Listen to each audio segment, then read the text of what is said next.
Hi தம்பியன்ஸ், welcome to pharma Tamizhachi YouTube channel. Already பார்த்தீங்கன்னா பேட்டர்னா என்ன, தென் இன்டெலெக்சுவல் ப்ராப்பர்ட்டி ரைட்ஸ்னால் என்ன, தென் அதை எப்படி அப்ளை பண்ணணும், தென் எப்பப்போலாம் எந்தெந்த ஆக்ட் வந்து எப்பப்போலாம் இம்ப்ளிமெண்ட் பண்ணாங்க, எத்தனை இயர்ஸ், தென் கண்டிஷன்ஸ் ஆஃப் லைசன்ஸ்க்கு என்னென்ன கண்டிஷன்ஸ் இருக்குது, தென் டைப்ஸ் ஆஃப் பேட்டர்ன்ஸ் பற்றிலாம் இது வரைக்கும் பார்த்துருப்போம்.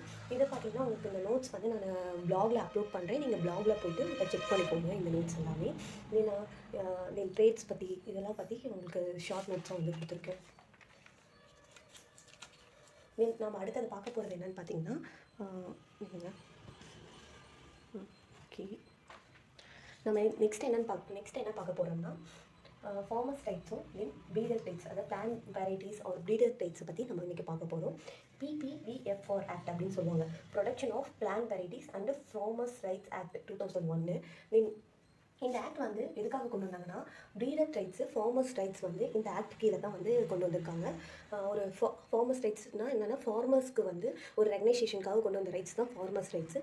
ப்ரீடர் ரைட்ஸ்னால் இப்போ பிளான்ட்டோட ப்ரீட்ஸ், புது வெரைட்டி ஆஃப் ப்ரீட்ஸ், ஹைப்ரிட் பிளான்ஸ்லாம் கண்டுபிடிக்கிறாங்கல்ல, அதுக்காக கொண்டு வந்தது தான் ப்ரீடர்ஸ் ரைட்ஸு. இது 2001 இந்த ஆக்டை வந்து இம்ப்ளிமெண்ட் பண்ணாங்க. PPVFR ஆக்ட், அதாவது protection of plant varieties and farmers rights act வந்து இம்ப்ளிமெண்ட் பண்ணாங்க. இது வந்து யார் இது பண்ணாங்கன்னா, இன்டர்நேஷ்னல் யூனியன் யுஃபாப் அப்படிங்கிற ஆர்கனைசேஷன் தான் வந்து இந்த ஆக்டை வந்து இம்ப்ளிமெண்ட் பண்ணாங்க. நம்ம வந்து ஆல்ரெடி பார்த்துப்போம், world trade organisation and trade related intellectual property rights. இப்போது நம்ம எந்த ஒரு நேச்சுரல் ப்ராடக்ட்ஸ் வந்து புதுசாக கண்டுபிடிச்சாலோ, இல்லை எந்த ஒரு இனோவேஷன் கண்டுபிடிச்சாலும் நம்ம நாட்டுக்குள்ளே மட்டும் நம்ம வந்து சேல் பண்ணிக்கிறது, இல்லை மார்க்கெட்டிங் பண்ணிக்கிறது, இல்லை ஒரு சர்வீஸ்ன்னு கூட சொல்லலாம், அந்த மாதிரி பண்ணிக்க மாட்டோம். என்ன பண்ணுவோம்னா, அதாவது நம்ம கண்ட்ரியை விட்டு எல்லா இடத்துக்குமே நம்ம வந்து எக்ஸ்போர்ட் பண்ணுவோம், அதாவது ட்ரேட் பண்ணுவோம். அதனால் ட்ரேடுக்கும் வந்து பார்த்திங்கன்னா இந்த இன்டெலெக்சுவல் ப்ராப்பர்ட்டி ரைட்ஸ் வச்சுருக்காங்க. இப்போ இந்தியா வந்து என்ன பண்ணாங்கன்னா, இந்த மாதிரி ஒரு சிஸ்டம் கொண்டு வந்துட்டு இந்தியா வந்து சூஜெனிசிஸ் சிஸ்டம் அப்படிங்கிற ஒரு சிஸ்டமை வந்து இம்ப்ளிமெண்ட் பண்ணிட்டாங்க. எதுக்காகனா, இந்த சூஜெனிசிஸ் சிஸ்டம் எதுக்காக இது பண்ணியிருக்காங்கன்னா, இப்போ வந்து ஒரு சின்ன ஃபார்மர்ஸ்க்கோ, இந்த விவசாயிகளுக்கோ, இல்லை ட்ரைபல் பீப்புள்ஸ், அதாவது மலைவாசி மக்களுக்கு வந்து யூஸ் ஆகிற மாதிரி இருக்கணும் அப்படின்னு சொல்லிட்டு இந்த சூஜெனிசிஸ் சிஸ்டம் அப்படிங்கிற ஒரு சிஸ்டத்தை கொண்டு வந்தாங்க. இப்போ பேட்டன் ஆக்ட் வந்து 1970 கொண்டு வந்தாங்க. அதே சீட் ஆக்ட், அதாவது விதைகளுக்காக ஒரு ஆக்ட் வந்து 1966 வந்து கொண்டு வந்தாங்க. இதோட மெயின் அப்ஜெக்டிவ்ஸ் வந்து என்னென்னு பார்த்தீங்கன்னா, இப்போ வந்து ஒரு ஃபார்மர்ஸ் வந்து இருக்காங்க, இல்லை அந்த ஃபார்மர்ஸ் வந்து புதுசாக ஒரு ப்ரீட் கண்டுபிடிக்கிறாங்கன்னா, அவங்க வந்து இத்தனை நாளாக அவங்களுக்கு போடுற உழைப்புக்காக ஒரு ரெகனைசேஷனுக்காக தான் இந்த ஃபார்மர்ஸ் ரைட்ஸும் ப்ரீடர் ரைட்ஸும் கொண்டு வந்திருக்காங்க. இப்போ ப்ரீடர் அப்படிங்கிறது யாருன்னு பார்த்தீங்கன்னா, ஒரு பர்சன் வந்து அவங்க ஒரு புது வெரைட்டி ஆஃப் பிளான்ட்டை வந்து கண்டுபிடிச்சாவோ அவங்கள ப்ரீடர்ஸ் அப்படின்னு சொல்கிறாங்க. அவங்களுக்கு கொடுக்குற ரைட்ஸ் வந்து ப்ரீடர்ஸ் ரைட்ஸு. அதே ஃபார்மர் அப்படிங்கிறவங்க யாருன்னு பார்த்தீங்கன்னா, அந்த லேண்டோட கனெக்ட் ஆகிருக்கும், இல்லை அந்த லேண்ட் அவங்க வந்து வச்சுட்டு ஒரு சூப்பர்வைசிங் மாதிரி பண்ணி பர்சன்ஸ் வச்சு ஒர்க் பண்ணுவாங்க. இவங்க தான் ஃபார்மர்ஸ்ன்னு சொல்லுவாங்க. இவங்களுக்கு கொடுக்குற ரைட்ஸ் வந்து ஃபார்மர்ஸ் ரைட்ஸ். இதுதான் வந்து விவசாயிகளுக்கு வந்து நிறையா உதவித்தொகையெல்லாம் கொடுக்குறாங்களா, அந்த இதெல்லாம் இந்த ஃபார்மர்ஸ் ரைட்ஸ் கீழே தான் வரும். DUS டெஸ்ட்டு, அதாவது டிஸ்டிங்னஸ், யூனிஃபார்மிட்டி அண்ட் ஸ்டெபிலிட்டி. எந்த ஒரு பிளான் வெரைட்டி வந்து புதுசாக கண்டுபிடிச்சாலுமே இந்த DUS டெஸ்ட் வந்து பண்ணுவாங்க. இந்த பிளான்ட் வந்து யூனிஃபார்மாக இருக்குது, இப்போ வந்து இது வரைக்கும் வேறு யாருமே கண்டுபிடிக்கல, தென் அது வந்து ஸ்டேபிளாக இருக்குது, ரொம்ப காலத்துக்கு வந்து அது ஸ்டேபிளாக இருக்குது, உயிரோடு இருக்குது, அது வந்து சீக்கிரம் இறக்குறதில்ல, அது ஸ்டெபிலிட்டி. தென் டிஸ்டினன்ஸ்னால் இது தனித்துவமாக இருக்கிறது தான் டிஸ்டினன்ஸ்னு சொல்லுவாங்க. இதை வந்து ஃபுல்லாக செக் பண்ணிவிட்டு தான் ஒரு புது வெரைட்டி ஆஃப் பிளான்ஸ் வந்து கண்டுபிடிச்சாங்கன்னா அதுக்கான ரைட்ஸ் வந்து கொடுப்பாங்க. அதுதான் பார்த்திங்கன்னா ப்ரீடர்ஸ் ரைட்ஸ் அப்படின்னு சொல்லுவோம். ஃபார்மர்ஸ் ரைட்ஸ் வந்து பார்த்திங்கன்னா 9 ரைட்ஸ் வந்து இருக்குது. இது நம்ம அந்த டெஃபினிஷன் மட்டும் தெரிஞ்சுக்கிட்டால் போதும்.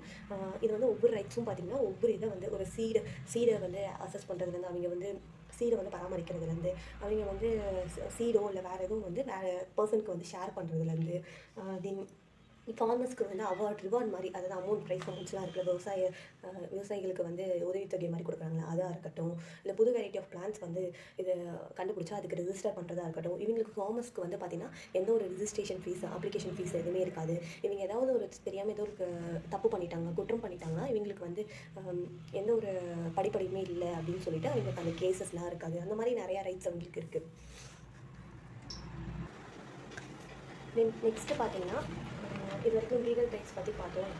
அடுத்தது பார்த்திங்கன்னா பயோப்ராஸ்பெக்டிங் அண்ட் பயோபைரசி அப்படின்னு சொல்கிறோம். அந்த டாபிக் பற்றி பார்க்க போகிறோம். சின்னதாக ஒரு டெஃபினிஷன் மாதிரி பார்த்துக்கலாம்.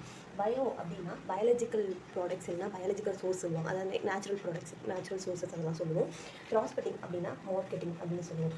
இப்போது ஒரு இயற்கை வளத்தை வந்து நாம் வந்து ஒரு புதுசாக ஒரு நேச்சுரல் ப்ராடக்ட்ஸ் கண்டுபிடிக்கிறோம். அந்த நேச்சுரல் ப்ராடக்ட்ஸ் வந்து இதை க்யூர் பண்ணுது அப்படின்னு சொல்லி, அதாவது சும்மா எக்ஸாம்பிள் சொன்னால் ஒரு காஃபோ இல்லை கோல்டோ க்யூர் பண்ணுது அப்படின்னு சொல்கிறோம்.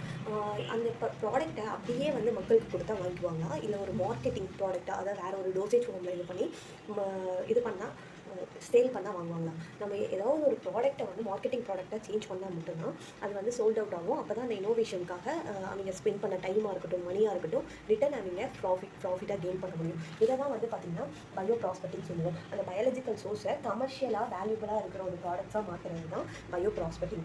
அதே பயோபைரசி, பயோனா பயாலஜிக்கல் சோர்ஸஸ், பைரசி அப்படின்னா டெப்ட், அதாவது திருடுறது. இப்போது இண்டிஜினஸ் நாலேஜாக இல்லைன்னா வந்து பாரம்பரியமாக வந்துட்டு இருக்க ட்ரெடிஷ்னல் நாலேஜை வந்து ஒரு ஃபேமிலி இல்லைன்னா ஒரு ட்ரைபல் பீப்புள்ஸ் அந்த நாலேஜ் அவங்களுக்கு மட்டும்தான் தெரியும். அதை வந்து என்ன பண்ணுவாங்கன்னா சில ரிசர்ச்சர்ஸ் வந்து அவங்க வந்து அந்த ட்ரைபல் பீப்புள்ஸ்க்கு வந்து எந்த ஒரு படிப்படியுமே இல்லாமல் இருப்பாங்கல்ல, அந்த மாதிரி இருக்கிறப்ப அந்த ட்ரெடிஷ்னல் நாலேஜோ இண்டிஜினஸ் நாலேஜோ அந்த ரிசர்ச்சர்ஸ் வந்து கலெக்ட் பண்ணி அவங்க கண்டுபிடிச்ச மாதிரி வந்து பேட்டர்ன் வாங்கிடுவாங்க. அதை தான் வந்து என்ன சொல்லுவாங்கன்னா biopiracy, theft of biological sources.